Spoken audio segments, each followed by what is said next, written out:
It's 1918. For 4 years, cameramen from around the world risked their lives to film these images. Sometimes they recreated scenes afterwards in order to preserve them in our memory. We have enhanced their images with color and sound.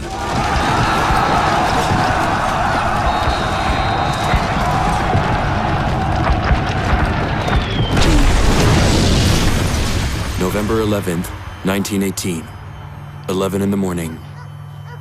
Suddenly, silence. The armistice has been signed. Bugles and church bells sound the ceasefire.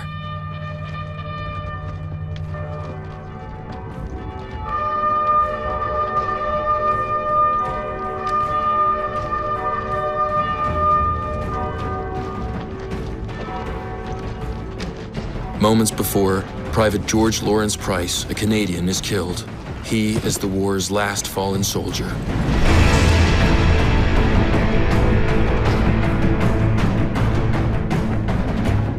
From 1914 to 1918, nearly 80 million people were plunged into war.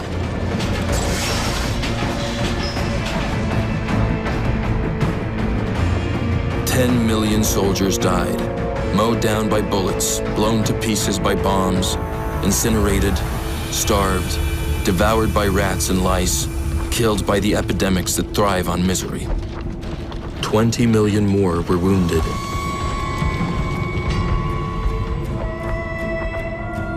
What lunacy took hold of the Austrians, Serbs, Russians, Germans, the French with their colonies, the British with their empire, the Italians, the Japanese, the Turks, the Americans. The survivors can count themselves lucky.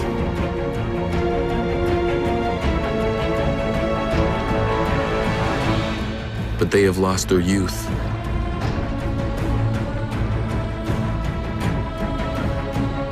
Or their face.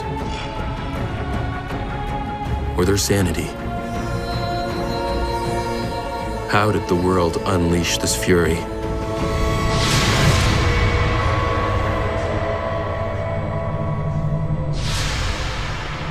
(1914). Who are the men of this period? So carefree, yet so close to war. Many of them are peasants, attached to their land, their traditions, and their religions. They feel safe. It's been almost half a century since the last large European conflict.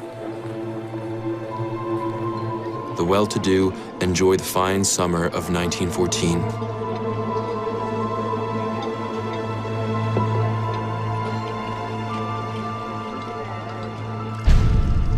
René Ferrari, 34, from a line of Italian immigrants who made their fortune in heating, is one of the first home movie enthusiasts. He believes that film will preserve the image of his happiness, not realizing how fragile it is. René is married to Jacqueline. They have 3 children, Pierre, Claude, and Alain, and a faithful maid, Alphonsine. They live a short distance from the railroad.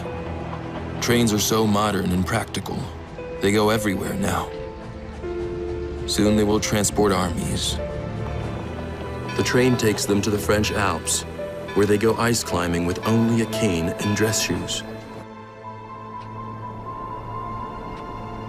Innocence abounds.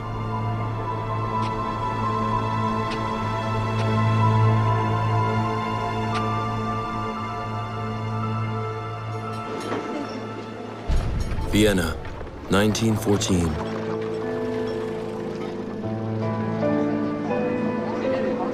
The great writer Stefan Zweig recalls the capital of the Austro-Hungarian Empire. New theaters, libraries, and museums were springing up everywhere. There was progress everywhere. What could interrupt this rapid ascent, dampen the elan, which constantly drew new force from its own soaring? A wondrous, carefree spirit reigns the world over. Never has Europe been stronger, richer, more beautiful, or more confident of an even better future.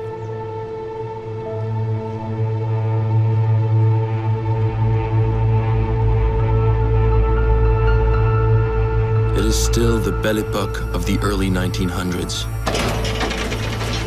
but not for all. Workers put in twice the hours as those of today, yet earn half as much.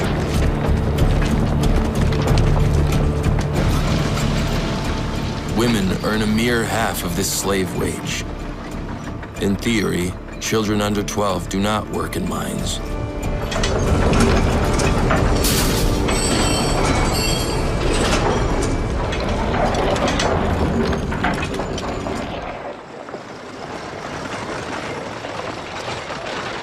In France, Jean Jaurès is the great leader of the working class. He is worried. He knows that among Europe's elite, many captains of industry speak openly of a war to end the movement for workers' demands.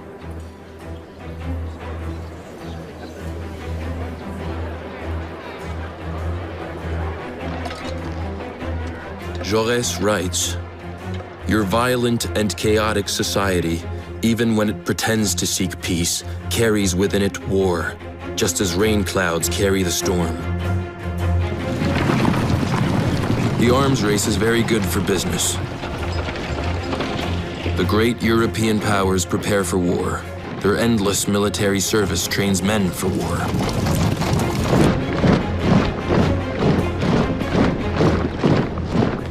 War and death hover over the planet. For centuries, the rival empires have been divvying up the world with their swords. Britain's conquests reach as far as Australia and Canada. France's from Indochina to Africa. Germany also has colonies, but wants a larger slice of the pie. Prior to 1871, Prussia was a divided state.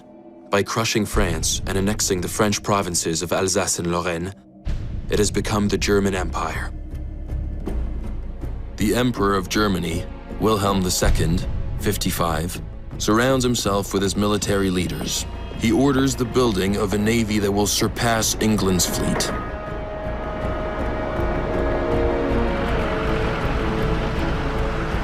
He wants to give Germany its place in the sun.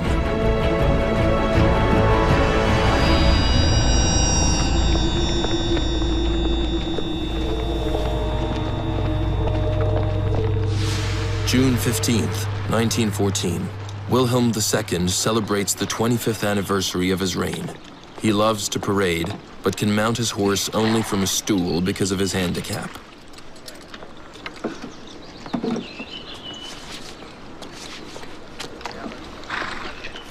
An accident at birth left him with a withered left arm that he usually poses atop his sword.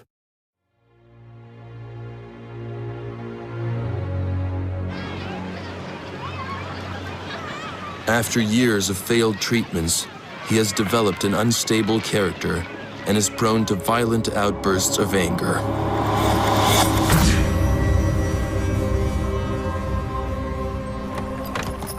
He is married to his cousin, Augusta Victoria. They have the same grandmother, the British sovereign, Queen Victoria. She characterized Wilhelm as a hot-headed, conceited, and wrong-headed young man.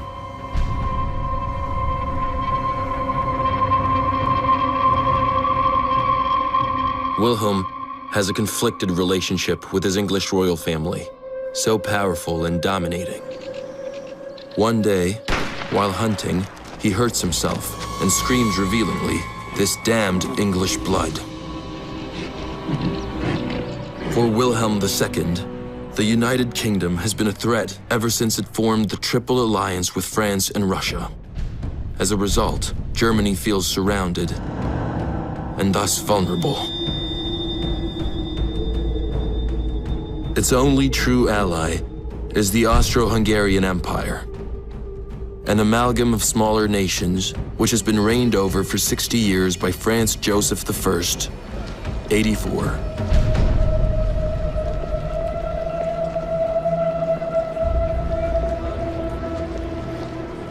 His long life has been punctuated by tragedy, the suicide of his son and the assassination of his wife.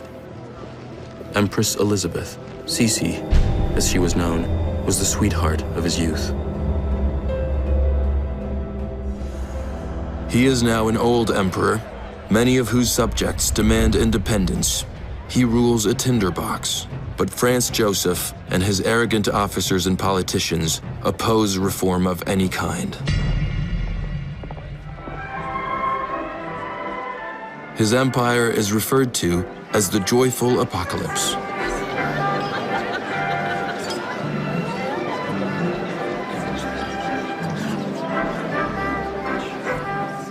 The waltzing and festivities continue unabated, as at the marriage of Zita, the lovely princess, to Karl, the emperor's grandnephew.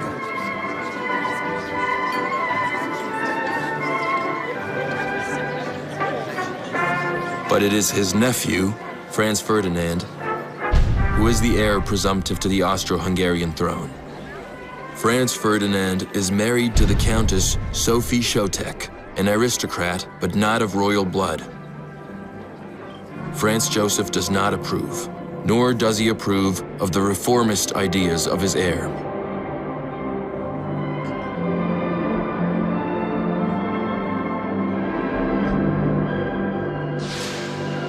June 28, 1914. The infernal war machine is set in motion. It's Sunday, and Kaiser Franz Joseph travels to his country estate to hunt.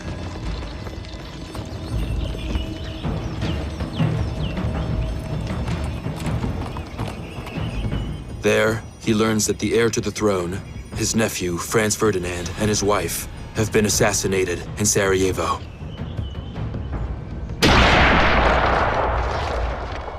Showing no trace of emotion, the Kaiser coldly announces, "A higher power has re-established the order which I, alas, could not preserve."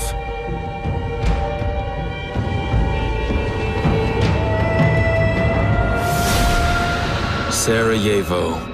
The name echoes like a scream across history.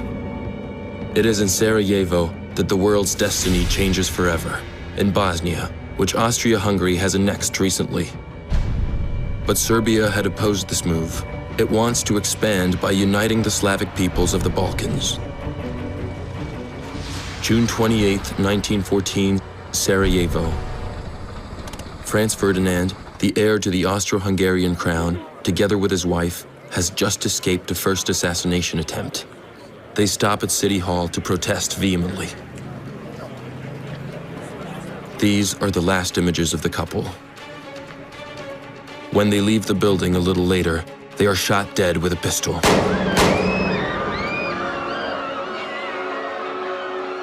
The assassin, Gavrilo Princip, is a 19-year-old Bosnian nationalist. It was the Serbians who provided his pistol.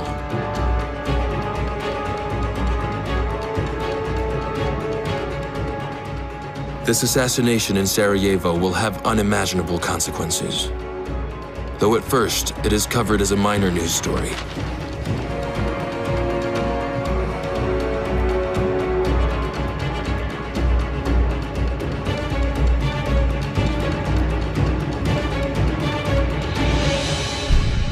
Along the Thames, the future queen of the mystery novel, Agatha Christie, then 24, notes, "When, in far-off Serbia, an archduke was assassinated, it seemed such a faraway incident. In those countries, people were always being assassinated." The British paid scant attention to the black hole of Europe, known as the Balkan powder keg. In 1912, 2 Balkan wars had left 200,000 dead.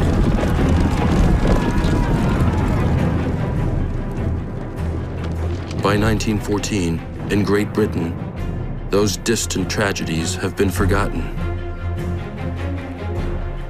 The English monarch, George V, 49, is also the King of Ireland and the Emperor of India. His realm is huge, but his powers limited. His foremost preoccupation is Ireland's struggle for independence. On June 28, 1914, he writes, "The assassination in Sarajevo is one more shock for the old Emperor of Austria." George V has no sense of what is about to explode, any more than the President of France, who has come to London on an official visit to reaffirm the Entente Cordiale, the new friendship, which after centuries of deadly rivalry, now links Great Britain and France.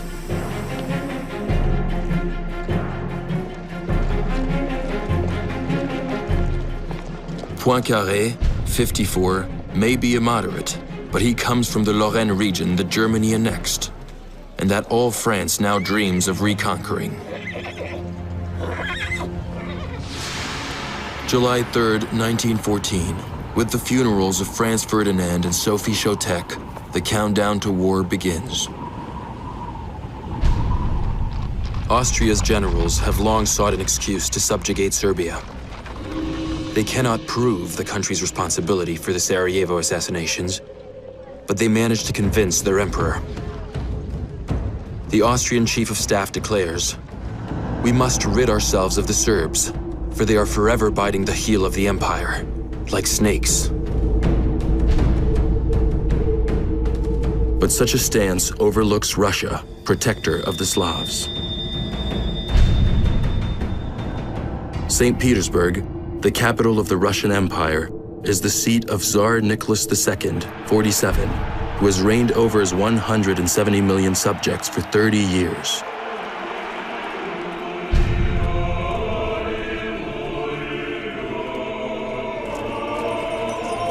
He celebrates the tricentennial of the Russian dynasty amid the pomp of the Orthodox Church. Parading alongside him, Tsarina Alexandra and their son, Tsarevich Alexei. And close behind, their 4 daughters, the Grand Duchesses, Olga, Tatiana, Maria, and Anastasia. In 1905, Russia lost a war against Japan and experienced its first revolution.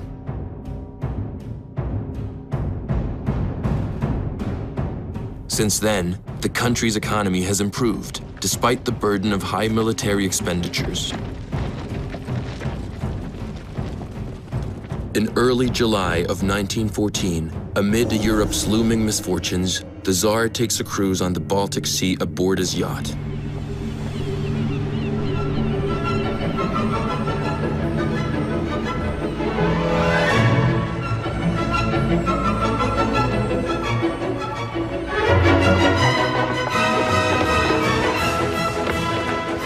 Despite these images of carefree gaiety, the Tsar feels a deep sense of insecurity. Peace is under threat. And so is his dynasty. His heir, his sole son, the 10-year-old Tsarevich Alexei, is a hemophiliac. His blood does not clot. The slightest injury may be fatal. To ward off the ill fortune that has plunged her into depression, his mother, the Tsarina, seeks help from a faith-healing monk, Rasputin, whose influence is on the rise. Rasputin may help the Tsarevich, but he also meddles in the affairs of the Tsar. Tsarevich Alexei, on whom his parents dote, has convinced them by throwing another tantrum to allow him to go for a row, but he is not allowed to swim. The faithful seaman Derivenko, so strong and reassuring, has protected the Tsarevich since he took his first steps. He is constantly on guard, but like so many sick children, the Tsarevich is unruly. Will he ever be allowed to play? Will he even get the chance to grow up?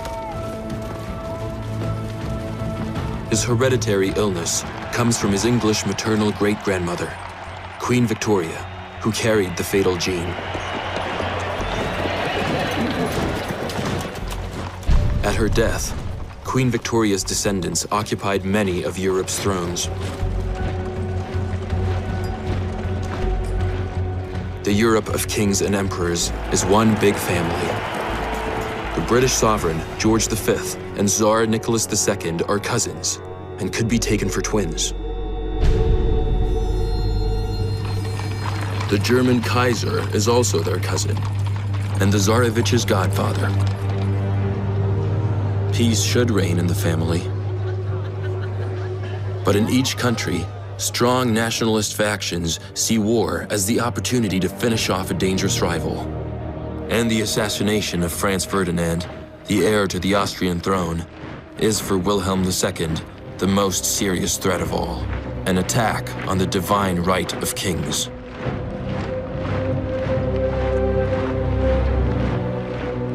Wilhelm II had often hunted with Franz Ferdinand.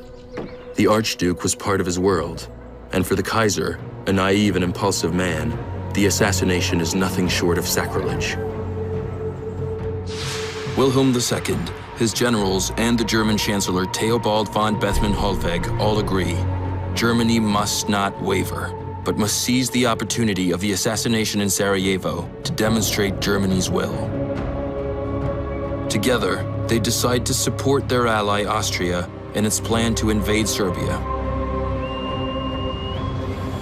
The threat of war doesn't keep Wilhelm II from leaving on July 6, 1914, for a summer cruise on his yacht, an 8,000-ton, 130-yard-long Leviathan.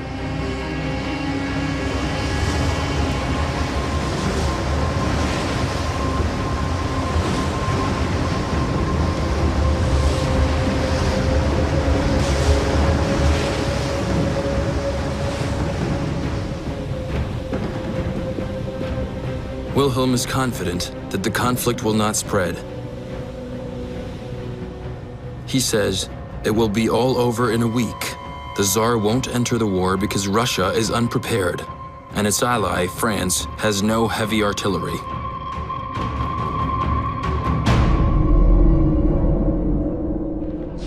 July 20th, 1914.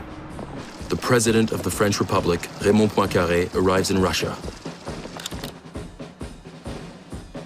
Poincaré, a secular Republican, has no qualms about supporting an absolute monarch and profoundly religious man like Nicholas II. The visit has been planned long ago. With the crisis, the timing is perfect. Poincaré wants to assess the solidity of the alliance and the readiness of Russia's army.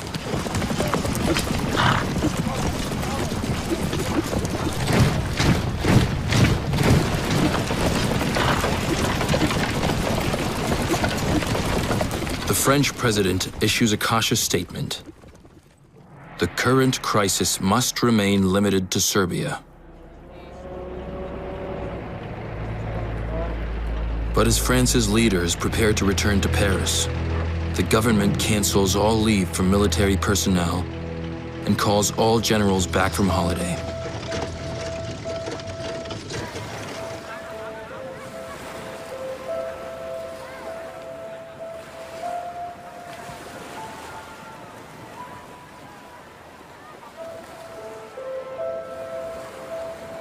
While the wealthy enjoy their seaside vacations and ignore concerns about Sarajevo, the continent continues its inexorable descent into war.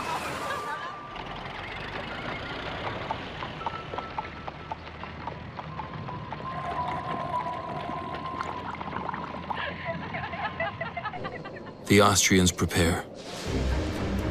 July 23rd, 1914. The government in Vienna sends Belgrade an ultimatum with a provision that its imperial police be allowed to investigate on Serbian territory. Belgrade answers back, Serbia is not a province of the Austro-Hungarian Empire.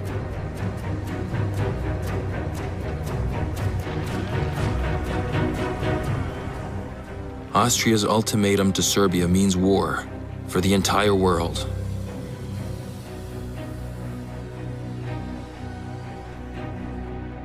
The President of the United States, the Democrat Woodrow Wilson, 58, is an intellectual and a pacifist. He wants to preserve America's neutrality. He says, I want to keep the United States out of a European war. In Canada, fear of war is headline news.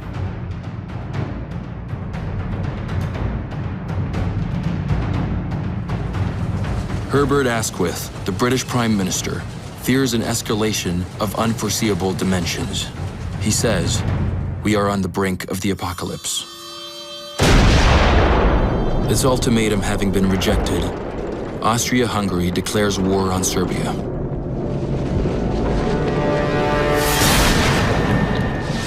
July 28, 1914, the Austrian artillery's Skoda cannons enter into action against Belgrade.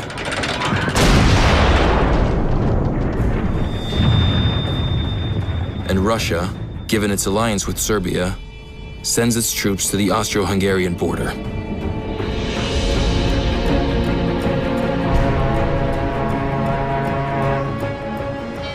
July 30th, 1914, Wilhelm II cuts short his cruise.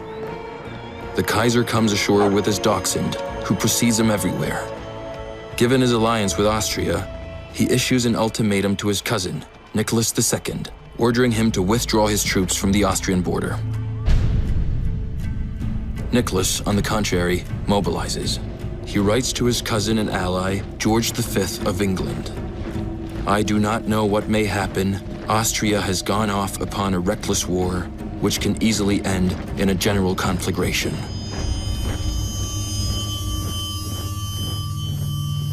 Wilhelm II, not having received a response to his ultimatum, hesitates. He speaks of saving the peace, but around him, military leaders and industrialists urge him to declare war, blaming Russia for expanding the conflict.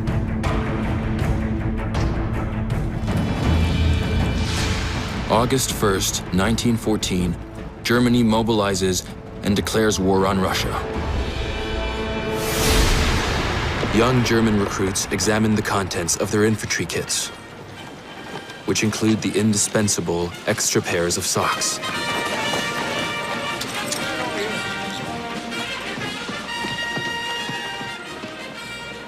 Barely out of boyhood, they are issued razor-sharp bayonets and, a symbol of the German army, the odd spiked helmet meant to deflect saber blows. Most are eager to defend their threatened homeland. As the future writer Ernst Jünger notes, "We had come from classrooms and factory workbenches, and a few brief weeks of training had bonded us into one large and enthusiastic group.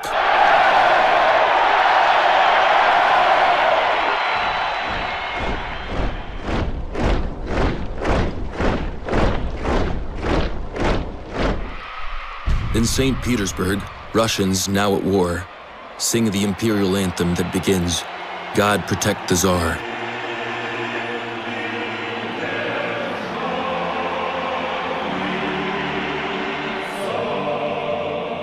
The French ambassador is present. He writes, "The Tsar is overcome with emotion. His people have invested him with a divine mission. He is the absolute master of their bodies and souls."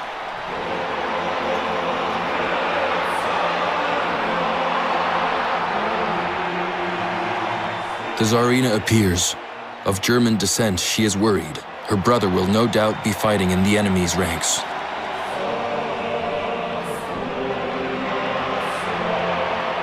Rasputin cables Nicholas II. "With war will come the end of Russia and yourselves, and you will lose to the last man."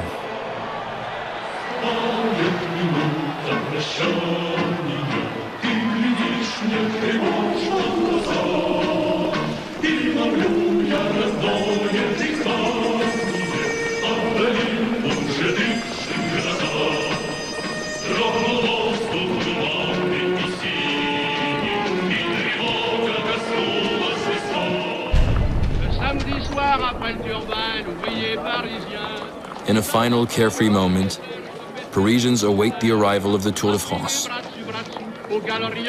The race begins on the same day as the assassination in Sarajevo. As these cycling champions cover 3,400 miles in 1 month, finishing just before the war scuttles the tour for the next 4 years.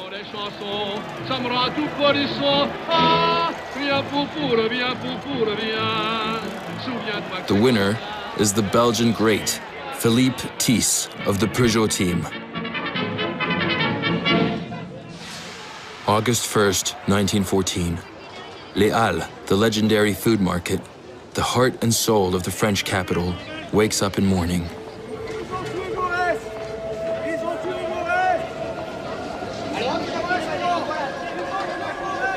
Not far from here, Jean Jaurès has just been assassinated by an ultra-nationalist supporter of the war.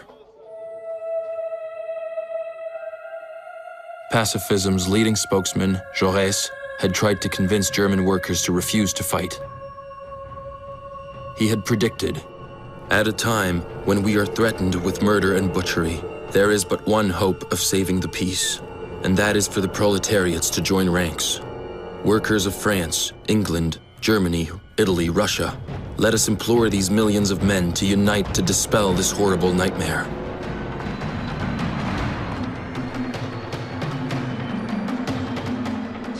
August 2nd, 1914. The order for general mobilization is posted across all of France.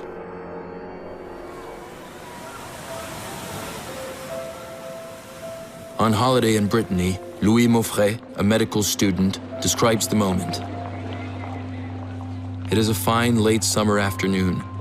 I hear the tiny bell of the cathedral ringing insistently. Everyone stops. We have understood. The women weep. The men, frozen, look at the cathedral spire, dazed and speechless. It's war.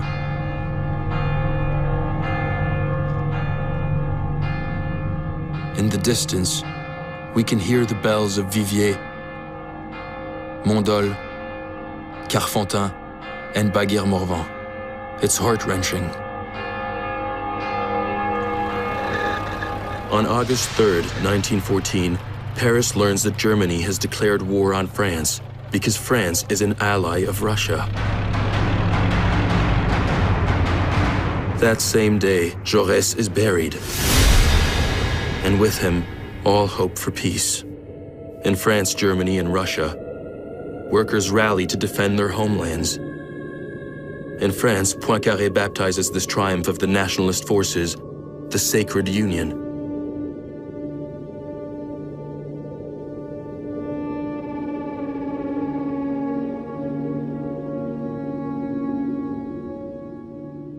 Three million Frenchmen are mobilized, following 5 million Russians, 4 million Germans, and 2 million Austrians.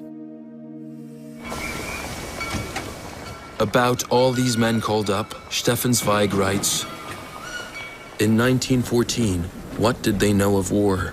After nearly half a century of peace, it had become a heroic and romantic legend. People saw it through the perspective of their school books and the paintings in museums. Brilliant cavalry attacks in glittering uniforms. A resounding march of victory with nary a victim. A wild, manly adventure. A wonderful and exciting experience. That is why they shouted and sang in the trains carrying them to the slaughter.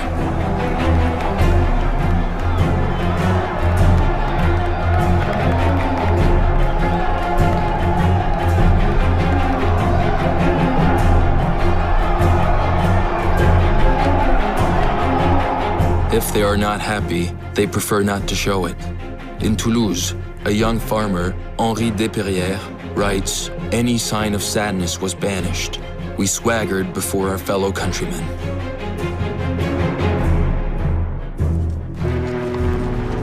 From the French colonial empire, those then known as the natives and the Foreign Legion embark in Algiers or Dakar.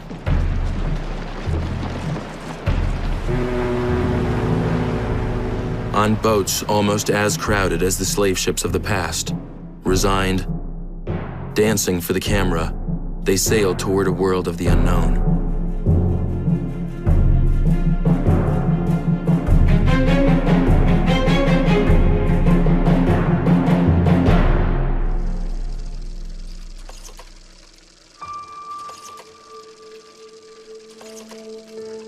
In a villa outside Paris, the Ferrari family comes face to face with the reality of war. The men have been mobilized, as have all Frenchmen between the ages of 20 to 48. But in her rose garden, Jacqueline is confident that René will soon be back, that before the roses have withered, the war will be over.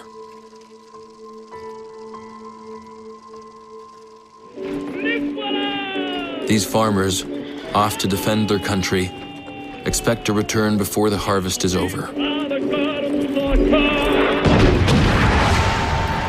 August 3rd, 1914. The Germans attack.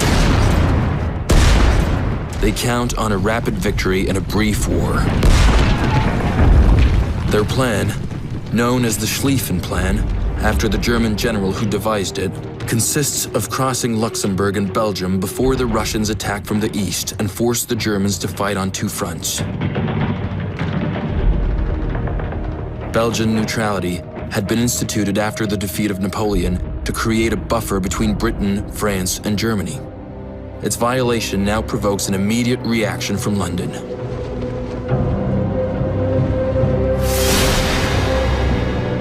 England declares war on Germany. August 4th, 1914. In London, on the balcony at Buckingham Palace, King George V says, "It is a terrible catastrophe, but it is not our fault. Please God, it may soon be over." The German High Command calculates that the British won't have time to reach the continent. The Belgian campaign will be over very quickly.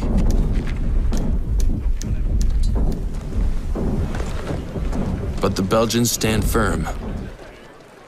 Albert I, their valiant king, tells his people, "A country that defends itself cannot perish." The Belgians have armored trains and strong defenses protecting their cities.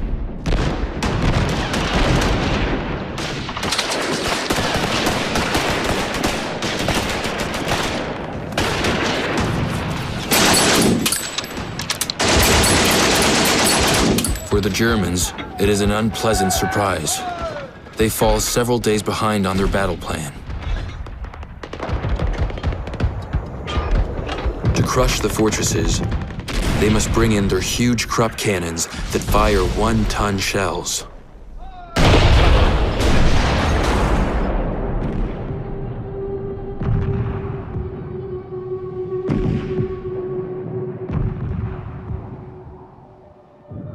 So the Belgians destroy their train tracks by crashing their own locomotives into each other.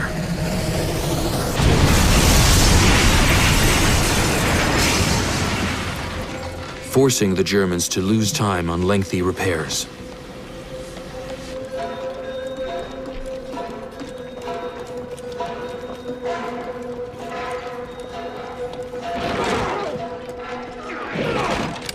While the Germans mark time in Belgium and the Russians prepare their offensive, the Austro-Hungarians, who expected to punish the Serbs in a week, are stopped in their tracks. The Serbs proved to be fearsome combatants. After 2 weeks, the Austrian death toll has already reached 25,000, and the Serbs celebrate their victory, for now.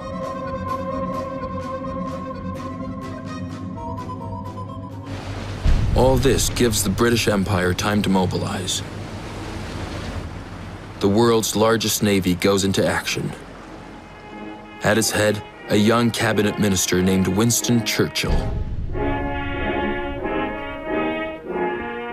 Great Britain does not have an obligatory military service and needs volunteers. This poster of Field Marshal Kitchener, the hero of Khartoum, proclaims, "Your country needs you," a cry echoed by the country's recruiting officers.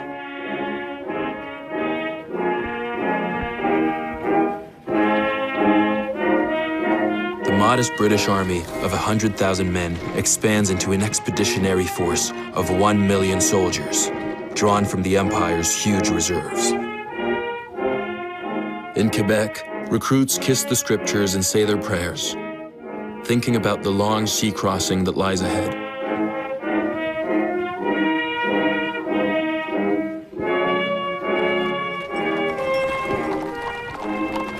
These departures will become the inspiration for a heart-rending novel, War Horse, by Michael Morpurgo. It recounts the battlefield odyssey of Joey the farm horse.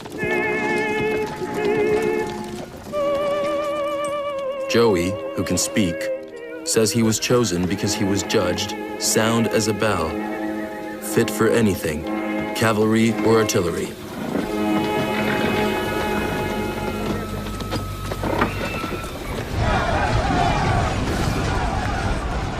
"10 million horses from as far away as Australia and New Zealand will serve in the British Imperial forces, to suffer and die like the troops."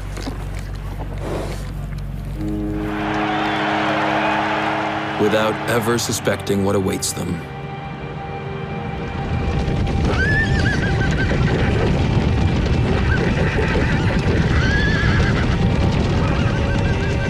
Many of the horses are not even saddle broken.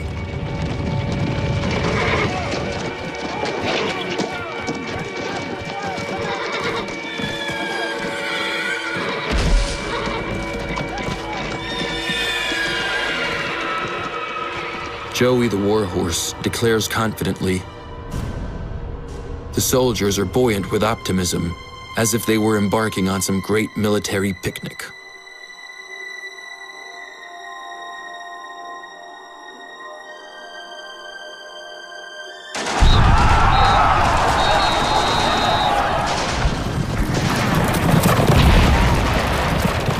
Joey and his cavalrymen quickly discover the reality of war.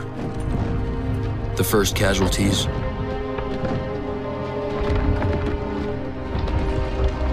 the first German prisoners,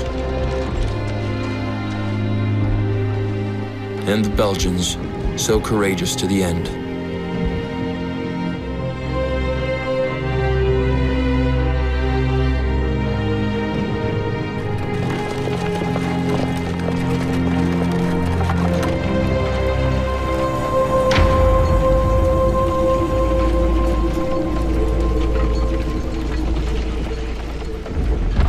The French also have a resolutely offensive plan, known as Plan 17.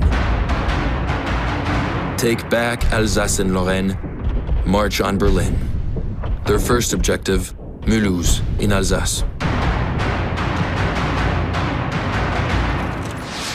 August 7th, 1914, the French take Mulhouse. This triumphant parade is staged for the newsreels. It features school children, bouquets of flowers, and patriotic outpourings from people in traditional Alsatian garb. The French Army of August 1914. The infantry is made up mostly of large battalions, as in the time of Napoleon, with uniforms unsuited for modern warfare, with conspicuous red trousers and no helmet. They swelter under thick woolen greatcoats in the stifling August heat. They must lug a heavy haversack and the famous Lebel rifle, weighing 11 pounds. But the Lebel, like the German Mauser and the British Lee Enfield, has a firepower never before seen. These repeating rifles, with a range of over 1,200 feet, render archaic and criminal the bayonet charges in closed ranks. But these outdated tactics, taught in military academies, continue and end up costing hundreds of thousands of human lives.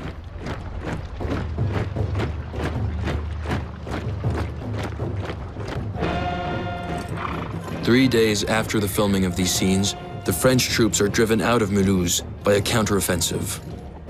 The Germans then turn their machine guns on the local populace, whom they accuse of committing hostile acts towards the Kaiser's troops.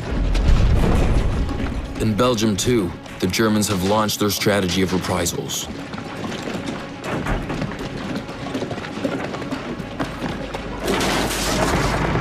The Germans are afraid of civilian marksmen. Their atrocities escalate. Anyone captured who is believed to be a sniper is shot.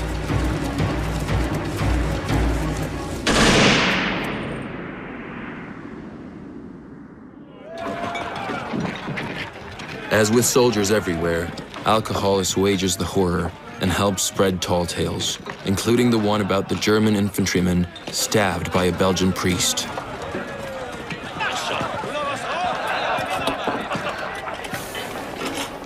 Fear of reprisals sends hundreds of thousands of civilians into flight. Belgians, French, and British accuse the Huns, as they call their enemies, of rape, of cutting off women's breasts and children's hands.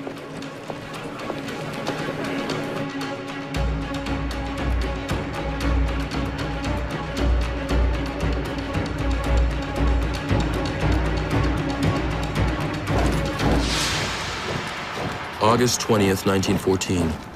General von Moltke captures Brussels. He explains, "Our advance in Belgium is certainly brutal, but we are fighting for our lives, and all who get in the way must suffer the consequences."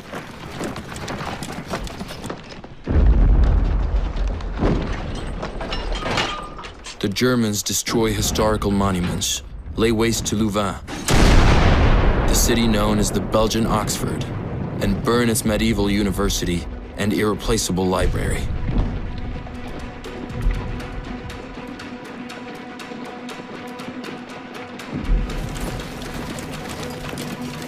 After only 3 weeks of war, all the adversaries are in the grips of indescribable hatred. In Belgium, a French cavalryman writes, "I enter a house, climb the stairs, and discover a German pig relieving himself in a drawer full of delicate lace. I shoot him. He dies in his own filth. Everything has been ransacked. The lowest instincts have awoken in these Germans, these music lovers."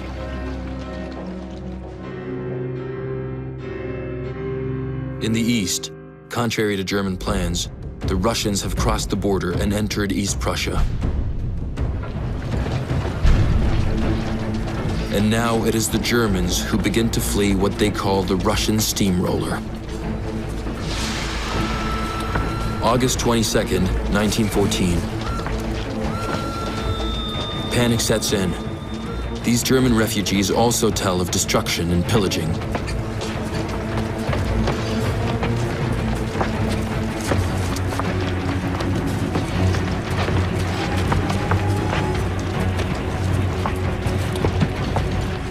People are afraid. Uncertainty reigns. Kaiser Wilhelm II vacillates between despondency and martial enthusiasm. His paranoia worsens. He insists, England, France, and Russia have agreed among themselves to wage a war of extermination against us.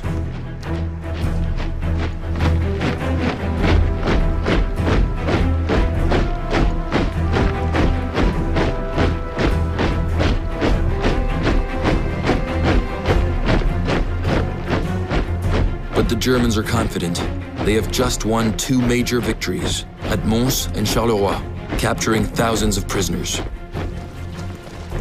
On August 22nd alone, 27,000 French soldiers are killed. It is the single deadliest day in all of French military history.